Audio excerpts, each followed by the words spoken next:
I knew this was going to be a really tough job, but after Todd, it's going to be impossible.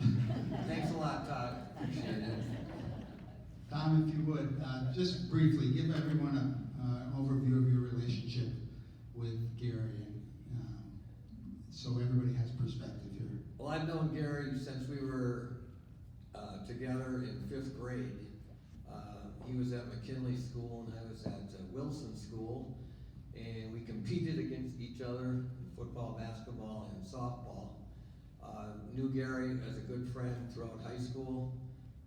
Kind of lost track of him when he went to college. But I moved out of Wisconsin, spent some time on the East Coast, got back in touch with Gary, had the opportunity to visit him a couple times in California, got to talk with him about some important issues of life, and toward the end of his life, really had the opportunity to talk to him as well, and just have the utmost respect for Gary, and especially the kind of person that he was, and the outstanding athlete that he was as well. Up to the point of him going off to UW-Madison on a football scholarship, as you mentioned, he had spent his entire life in Neenah. But I believe his original professional intention was to get a degree in physical education or health, but he ended up in the medical field. Can you share a little bit about how that happened? Well, I think most of the guys here, and we know Gary as this outstanding athlete, maybe one of the best athletes Neenah's ever seen. He was our leader, he was our captain, but when he went off to Wisconsin, it was a very different situation. And after his freshman year, he was the starting quarterback for the Badgers, and going into his second year, he sustained a very serious injury on his knees. And he tried to come back from that, he was not able to, and he went back to Neenah, and he had a very heartfelt conversation with Dr. Kennedy, who was an orthopedic surgeon here in Neenah. And after a series of discussions with him, Gary really felt he was called to that work.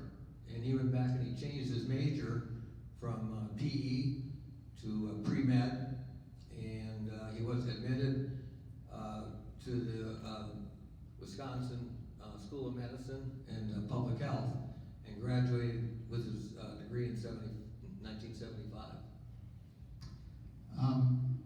To a great extent, your lifelong friendship and bond with Gary was formed as you competed together, as you mentioned, in a number of different sports during your years in high school. Do you have a favorite memory of Gary as a teammate? Hard to find one, perhaps. Well, there's an awful lot of them, but because football was really the only sport where I was a true teammate of Gary's, I was on the basketball team, but didn't see a whole lot of action. So my memory really is a football one. And before I give you the memory, let me just say a couple things about this. Gary Losse had 3 guys behind him in the backfield, and these 3 guys were conference champions in the sprints, and they also went to state, and they placed in the top 3 or 4 spots in the state meet. Gary Losse was faster than all 3 of us. Another anecdote is, before coming here yesterday, I took a look at the scrapbook that my mom had put together for me of our senior year, our football season. And take a guess at the number of photographs of Gary Losse in action during that season in the Twin City News Record and Appleton Post Crescent.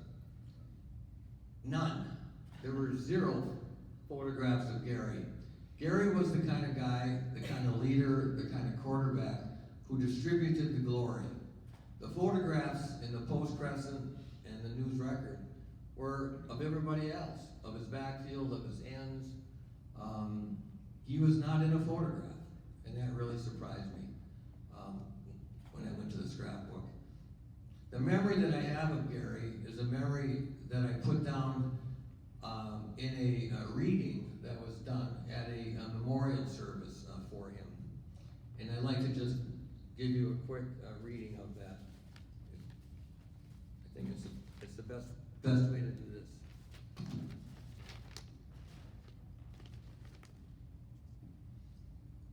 My most poignant memories will always be taking the field on a crisp fall Saturday afternoon or a Friday night under the lights.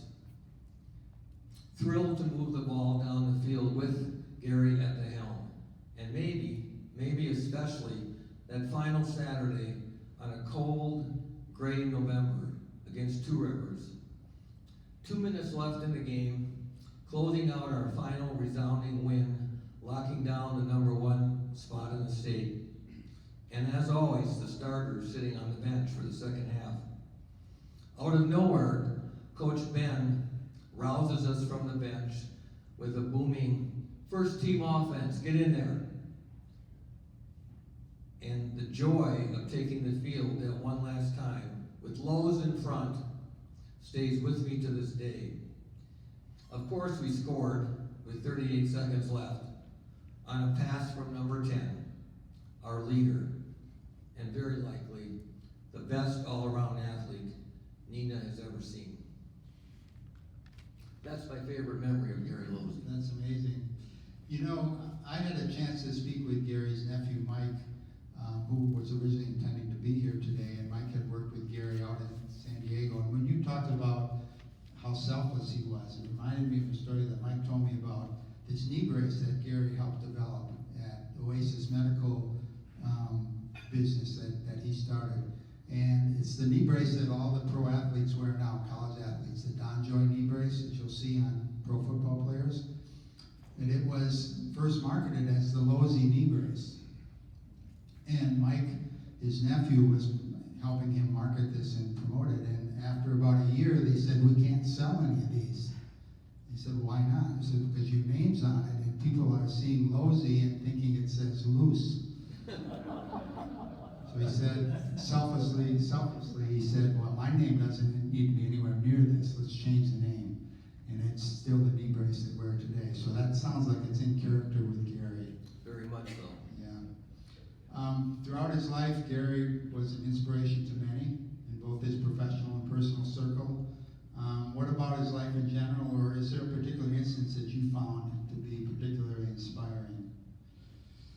Well, I've had a chance to talk to Gary, like I said, over the years. One conversation that I do recall, he was telling me about the work he did for the San Diego Chargers. And of course I was very impressed when he starts talking about, you know, helping star athletes, celebrities get back on the field and enhance their career through the work that he would do with surgeries on their shoulders or on their knees. But then he started talking about some of the work that he was doing in the community of San Diego. And I remember there was kind of a special light in his eye and kind of a special enthusiasm in his voice when he talked about really treating kids throughout San Diego at the high school level who could not afford his services, who could not afford the excellent work that a guy like Gary can provide. And he did this work for free. And as he explained this, I just got this new side of Gary, a side that has a lot of care in it and has a lot of compassion in it. And it really helped me see him in a very different light. And Mike shared that story with me as well. Finally, Tom, if Gary would have been able to be with us here today, who do you believe he would specifically like to thank, besides you and your teammates? I think Gary, because in his heart, he really knew that he wouldn't have had the success that he did without people around him. He would certainly, like all of you, would thank his parents. He would thank his siblings. He would thank his wife, Lori. He would thank his coach, Ben Meitzall, senior year.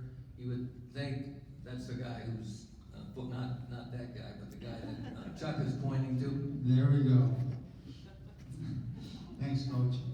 He was a very special coach. He would definitely thank the people around these tables. He would thank his family.